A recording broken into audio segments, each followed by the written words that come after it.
mahogany balayage. In stylist lingo, an ombre and a balayage are two different styles of coloring. It is crucial to understand the difference between asking your stylist for an ombre and asking for a balayage. A balayage has a smooth transition between the dark and light color, however, the lighter color travels higher up on the head than an ombre. This technique gives the appearance of natural highlights throughout the crown area, and gradually becomes the lighter color exclusively on the ends. Blonde balayage. Two-tone hair for blondes usually means they have balayaged highlights throughout the head to achieve an organic color. Typically, this method is used to add depth and dimension to get a natural, surfer girl blonde. Another plus is that it is a freehand technique, cutting down a lot of the time you would usually have to spend watching your stylist wrap your hair in foils. Blonde balayage for brunettes is not as quick and would take much more time for bleaching. Be fearless. Get funky with your color. Don't feel pressured to stick to traditional blondes, reds, and browns. Trying unconventional colors can be as addicting as tattoos, so you have been fairly warned. The upkeep requires more work, but the results are more than worth it. 2 colors, 2 cuts. Sprinkle a little extra something on your luminous tones by adding an undercut tattoo. A more literal form of 2 tones is having 2 tones of color, as well as 2 tones of cuts. Short hair with designs cut into it might be out of the question due to occupational reasons, but having that veil of longer hair to hide your inner spunk is a fast fix. Don't forget the undertone. 2-tone hair can also literally be 2 different tones of one color, such as red. Simple color patterns can be used to add depth by using 2 slightly deviant tones. For instance, using a high-level red to contrast a medium, red-violet is an example of not needing to use technical color placement when you need a little more than just one solid color. High contrast.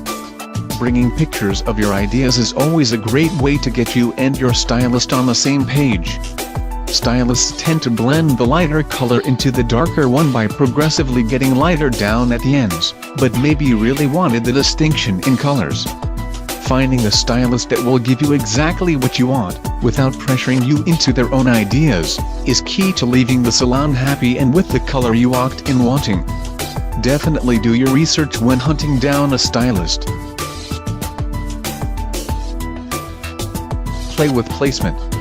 Half and half hairstyles do not always have to be apart down the middle of your head, one color on the left, and another on the right. Thinking outside the store-bought box of color can give you standout results. A contra color around the perimeter of the hairline is a spin-off of half and half styles. 2 tones do not always have to blend into one another. Each color can have its set placement wherever you decide to place it on your head. Stay open-minded when attempting new styles. Subtle tweaks on bold styles. Half and half hair, with even 2 slightly differing colors, can give your hair that something extra it needs to not appear so basic or boring. Subtle placement is more noticeable on short hair, but it can make a bold statement.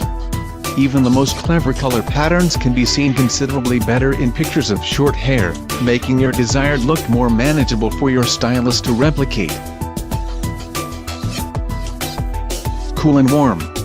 When configuring colors to pair together on a half and half design, do not couple only warm colors or cool colors together so as to not take away from the contrast. Pairings of warmth and coolness are often less predictable and more attractive, as fresh solutions. Also consider the intensity, or vibrancy, of the final pair you choose. Using softer, pastel shades can help tone down a style perceived as a more alternative one. Fringe-worthy. Adding an accent of color to your fringe is a quick color service you can do on your own at home. All you need to weave in color at home is a comb, a couple of foils, and your color. The only warning when using any bright colors, red specifically, to weave into blonde hair, is that these colors tend to bleed when you wash them, and can affect the overall tone of your blonde.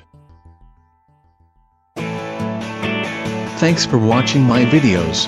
Don't forget like, share and comment.